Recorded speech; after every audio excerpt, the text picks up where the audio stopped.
Hey guys, welcome back to Rodeo Sheridan. Today's video is a rodeo weekend vlog. This is Road to the IFR episode, or Road to IFR 55 episode 11, I think.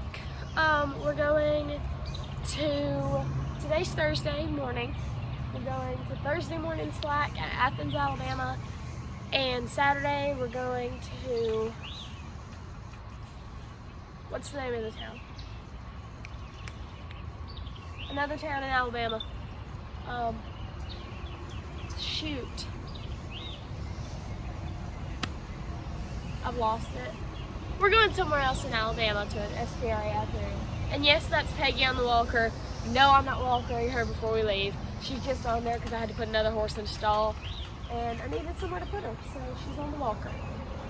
I want you so bad.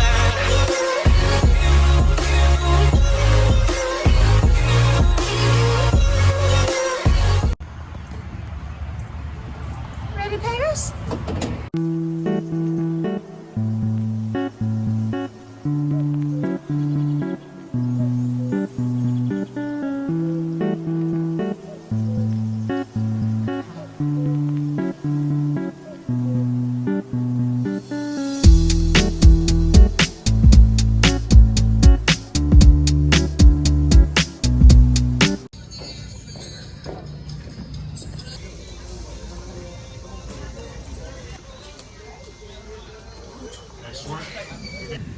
Him coming in too straight like that made him step on leaning towards.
really deep. She kind of missed her first barrel, but it was really deep and she tried really hard. So she didn't really stumble, but she kind of like scrambled around it. And then her second wasn't terrible, but then on the way to the third, you can see on the video if you're really paying attention, she just stops like running, like she's running, but you know, like she slows down a lot. And I could feel her kind of like panic in the middle of the run, which I was like, that's odd, you know, she doesn't usually get like that. And then she didn't run very hard out of the pen at all. So we get back to the trailer and she absolutely hacks up along. I mean, she probably coughed 10 times. So we're pretty sure what happens is she bled through her lasix, which if you don't know what bleeding is, basically when horses try really hard. Oh, hi. I'm vlogging. Anyway, as I was saying, basically horses have little tiny blood vessels in their lungs. Sometimes when they run really hard, especially when it's hot, they pop and it makes them feel like they're drowning basically in their lungs, which is why we always give Lasix, and that helps to prevent bleeding, but it's not 100% that they won't bleed on Lasix, but it decreases your chances. But she tried really, really hard today, and it's hot and it's humid and it's a big old pattern and it's deep ground, and that's just a recipe to bleed. And that was, I won't be surprised if she wasn't the only horse who bled today. I mean, it was, if they were going to bleed, today was the day and the pattern. So, we are going to baby the heck out of her, because if you don't catch bleeding fast enough, they can develop pneumonia. So, we just got home and I immediately got this Equirest on her. And we're going to let her sit here and do this for 15 minutes. And we're going to do this pretty much daily. And the recommended time off for a horse bleeding is 3 weeks to a month. So we'll just see how she is. Currently thinking we'll probably just give her the full month. Don't freak yourself out. It's okay. So currently we're planning to just give her the whole month off, because bleeding is like the #1 cause of gait issues, pretty much. She is a very quiet horse in the alleyway. She walks right in, and that's perfect, and I really like that about her. And so when you run a horse knowing that they're hurt or something, they can develop a gait issue, because of course it hurts, or they feel like they're drowning when they run and they don't want to. So I'm gonna obviously try really hard, put her on some antibiotics, do this, try to help her lungs out, and if we can get her back at the 3-week mark, great. If not, she should be back in time for All-American Youth. It'll just be like her first run run. After a month. Which, I mean, that is what it is. But, we're not 100% sure she bled because we didn't see the blood, but we're gonna treat it like a bleeding case, because better to treat it like she bled than treat it like she didn't. And so, that is currently Miss Peggy's next month's schedule. Nebulize a lot and get antibiotics and chill. I mean, that's where we're at. So, not ideal, but at least Luckers is still running strong and doing good. And obviously, Rousey will not be back for a while. So yeah, that is where we're at currently. But yeah, the ground was not unsafe, just really deep. So yeah. Chilling with our, hello. Chilling with our Equirest. Don't run the machine over, Peggy. Good boy. I didn't even try to think about it until after I... Can't help y'all right now. Probably take Peggy to that. Mama, will you plug that back? You need to save that for now. You go. Wait, I want to see when I feel like it's like... in a heartbeat. They won't pick up the phone. They won't answer. I'm talking to the whole time. They keep telling me he's not in. He's not in right now. Heck yeah. Is this a... Maybe he didn't tell me to. He told me to go right there. We have an audience. This is a great place to go mud riding. God. Oh my gosh, our trailer. Oh my gosh. Oh my gosh.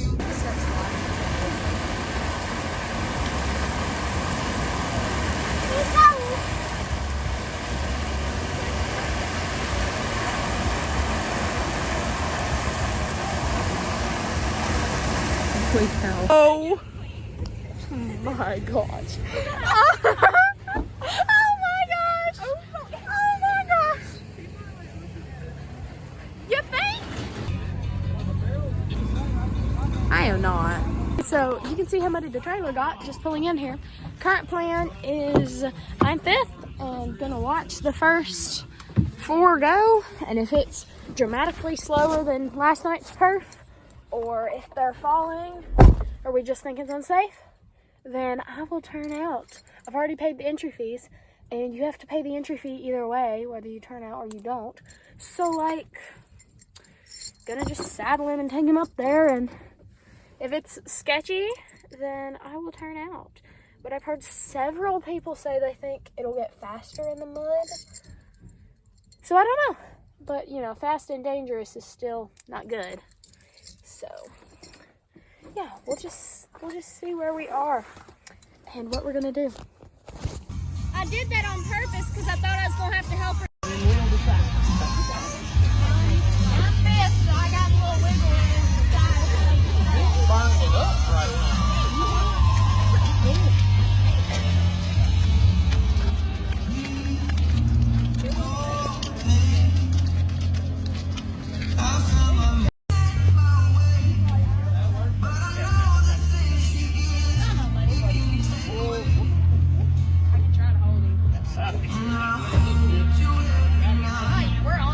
We're money, and I got it on video, so it's that much better.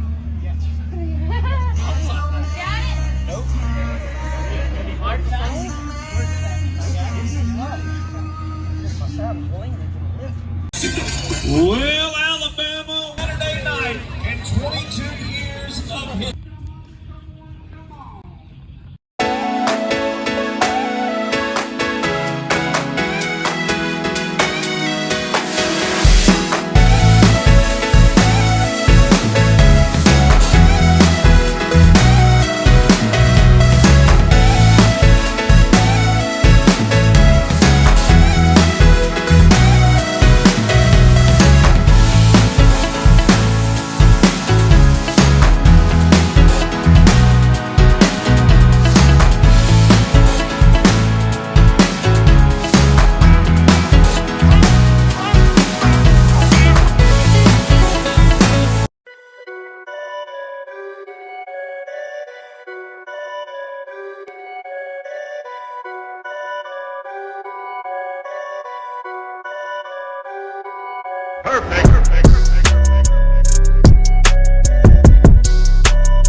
Sheridan, this is Kirk Shumpert with Fat Dad Rodeo. You just took the lead out here in the mud hole. What do you think? Oh my gosh, I don't know how Tell me a little about that horse there. He's a good boy. He's a good boy, huh? Just a colt, huh? Right, he's 20 years old. 20 years old tonight, going to the lead. Kirk Shumpert, Fat Dad Rodeo.